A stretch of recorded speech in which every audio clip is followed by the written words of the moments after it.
Sam Ashworth, you are nominated for an Oscar for co-writing the song "Speak Now" from the film One Night in Miami. And you've actually worked with Leslie Odom Jr., who co-wrote and performed the song.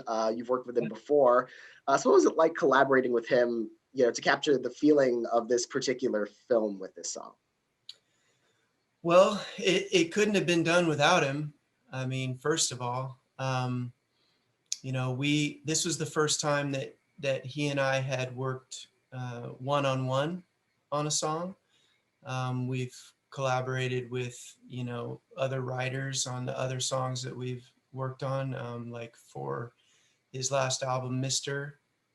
So there was more of a group of us writing before, and this time it was just he and I. And, I think that, this whole process has just brought us closer together. I mean, just, strengthened our brotherhood, and it just, it was an amazing experience. I mean, we had to talk a lot on FaceTime and email and text and everything because he's on the West Coast and I'm out here in Nashville, and so that part of it, we could have maybe gotten to our end goal maybe a little quicker had we been in the same room together, but I think it worked out just as it was meant to. I mean, I was able to, since we were in quarantine, I I'm just working here at the studio, and never really left here for months. So I was able to hold up here and really work on the music part and really get a lot of the sort of the structure of the song together before he and I started working on the lyric.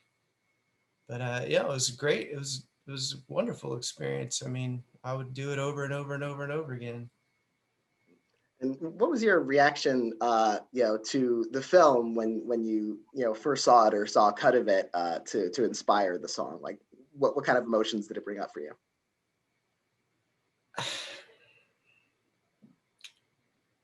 Kind of emotions. I mean, it it it overwhelmed me with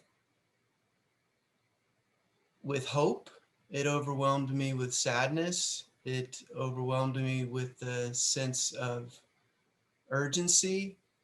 Um, I think that the movie, the script, and the film are so well constructed to inspire so many different emotions. And I think that wherever you, depending on your age, your culture and everything, I think it's going to inspire different things in you. Whether if you were around in the 60s, that's, you're going to have a different feeling than somebody like me who was born in 1980. So I I left watching the movie with just the question more. It's more questions like, what, first of all, if I'm going to attempt to try and write a song um, for this film, what does that even mean? What kind of, what do you take away and try and bottle up into a 3 or 4 minute song, from this magnificent film? I mean, it was, there was so many themes, so many thoughts, so many questions to try and narrow down into a song. So, I was more left with questions of where to begin, what you know what could be added. Does anything need to be added to this? And but since we need to add something to it, is it just, is it sort of like just piggyback on the ideas of the movie? Do we sort of encapsulate one or two themes and try and break it down into a song? I mean, basically, like, the questions were why, you know if there's going to be a song here at the end, which there is, and there was, but, you know, why? And what, you know, what purpose will that song serve? And I think that Leslie and I both, you know, came at the beginning of the process with that mindset of just wanting to be very respectful to the work that had already been done, and wanted to really try and figure out what the purpose of the end title song would be. And it was a tricky, it was very tricky, because we, you know, we didn't want the viewer to, you know, finish watching the movie and then be transported into some other, you know, realm of thinking or feeling. Wanted it to be um, a safe place to sort of, you know, unwind a bit from the movie, yet still leave the living room or theater, um, you know, with asking these questions, and asking the, you know, with hopefully our goal was to hopefully make, you know, people ask questions, continue to ask questions about the film, and about their, you know, where they stand with all of these ideas and themes that and conversations from the movie, and, you know, and where is their place in it, just like I was asking myself, like what is what should my place in this be? This is not my story per se, but what can I what can I contribute that would be meaningful? And you know, and how can I do anything to enhance this already beautiful film, you know? So I think we just came at it in a very careful and respectful way. So I, you know, and we tried a lot of, we tried a lot. I mean, I wrote and rewrote, you know, probably 4 or 5 songs before we, you know, ended up, you know, where we got to with Speak Now. It was just crucial to me that the vibe of the music felt right, that, you know, that the theme of our lyric was right, and it wasn't taking away, it wasn't subtracting, but it was, you know, adding without you know, being aggressive about it, if that makes sense. Yeah, since Leslie Odom is playing Sam Cooke in the film, and singing as Sam Cooke in the film, did you take inspiration from Sam Cooke's music and his style in composing Speak Now? I think inadvertently maybe, you know, I mean, Sam Cooke was certainly on my mind and in my heart after watching the film, and I have been a fan for a long time already. But you know, I think that we didn't set out to sort of feed off of any particular influences. I think we were naturally inspired by the time period, you know. So I think that there are elements in Speak Now that, you know, are more classic song form. You know, maybe there's a few hints of melody here and there that sound like something that Sam Cooke might sing, um, but the intention was never to be directly for the piece to be directly inspired by Sam Cooke or any other singer songwriter musician of the time. I think it just happened, you know. I think that and especially once they went to you know, produce the recording, it sort of grew more into that space because of the stark production that was put behind it, and it, you know, it was very tastefully and minimally produced, to really let the song shine. And so I think, you know, those sort of elements can make a listener transport a bit, you know, into another time, because you know, they're just timeless recording techniques and practices, and timeless sort of, you know, songwriting form, you know, so I think that there are hints of Sam Cooke in there, maybe. I mean, hopefully that would be wonderful. It's hard for me to be objective when I listen to it because, you know, I just hear the finished song and I hear all the work that we put into it. So it's hard for me to kind of, you know, compare what may have come, you know, from an influence like Sam Cooke.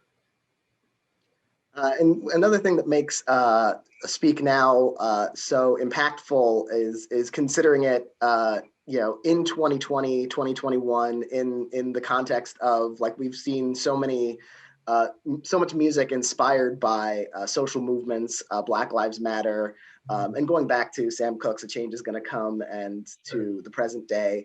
Like, how do you think about, you know, just the era of songwriting and music that has come out of real social difficulty and struggle? I I have a lot of feelings about it.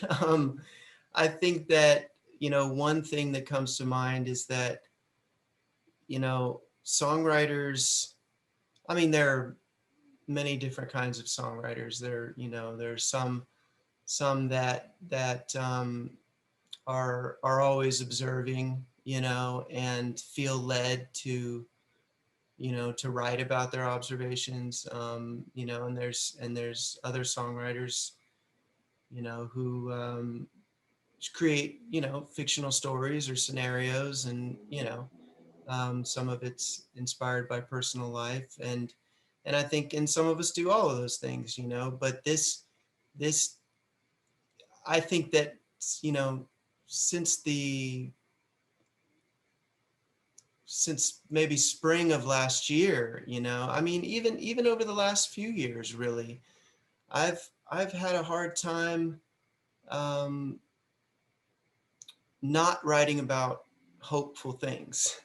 I think that, um, you know, we have had an incredible amount of opposition in our society, especially in the U.S. But you know, it for me has just felt like it's my responsibility as someone who is putting art out there, for consumption. It's I feel a responsibility to to put hopeful music out there. And so, you know, I think that I would have to believe that a lot of other songwriters have felt that same way there, where it's like sometimes it feels like, I mean, we all feel powerless most of the time.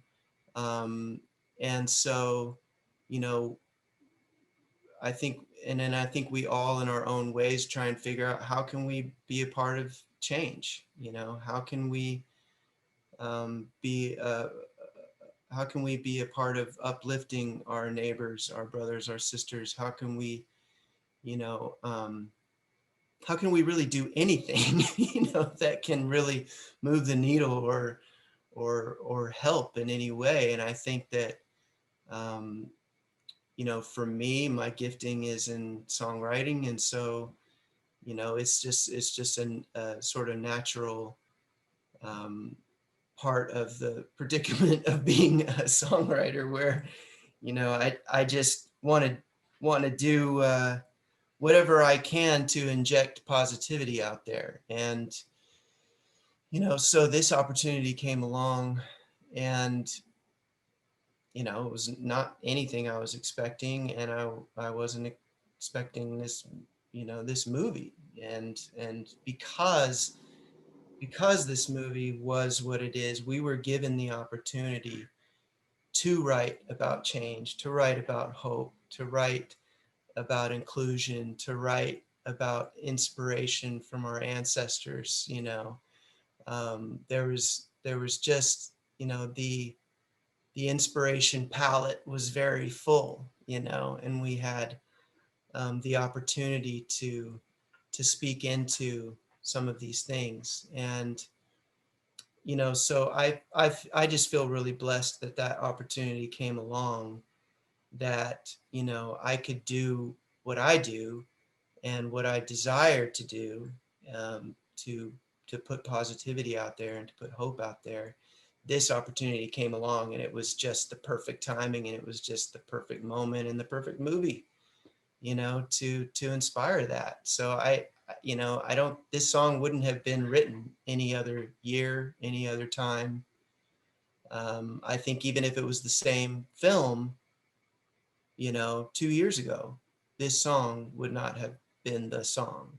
And I think all of it sort of coincided, um, for the perfect storm for some of these great, songs that are out there right now, inspiring people and telling the truth, and taking responsibility for being a part of change. So I think it's incredible, and I think that, uh, I really hope that, you know even even if someday the dust slightly settles, that people will, songwriters, creators, artists of any type, writers, uh, journalists such as you, like, I mean, just I, I, I hope and I pray that we all continue to feel the responsibility, to not just, put more trash out there, but just to, like,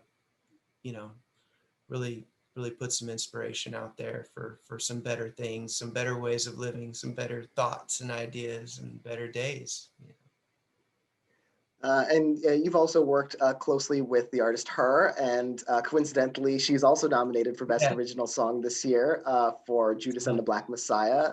Yeah. Is it especially meaningful to kind of share this moment kind of with both Leslie Odom and Her A at these hundred Oscars? percent. 100%. I mean, she's a very good friend of mine, and her co-writers on Fight for You, Tierra Thomas and D Mile, they're good friends of mine as well. So it's super strange. I mean, it's one of those things where, after we all found out we were nominated, we were all texting each other and stuff, and it's just beautiful and friendly and, uplifting to each other, and we're all just kind of stunned that we're in this position together. It's not something you could have written. It's it just, I can, from for all of these relationships, because I think the best music is made from organic situations and organic relationships, and when you really feel a respect and affinity for the people that you're collaborating with, you're able to really get to something more important quicker. And and so I think that, for us having to be able to experience this all together, I mean, obviously it's awesome validation and all that, but I am just as excited for them as I am for Leslie and I. It's just that cool and that different. I didn't ever in a million years, I mean, expect, or even dream that I'd be nominated for an Oscar. It just wasn't even on my radar. And then to be here and to, be a part of it with, four other friends, it's really, really cool. I'm overwhelmed, I'm stunned by it, and I'm just grateful. Well, I want to congratulate you again on your Oscar nomination for Speak Now, and congratulations on the song and the impact it had on that film. And thank you so much for talking to me about it. Man, Daniel, thank you so much for everything you said. I really appreciate it.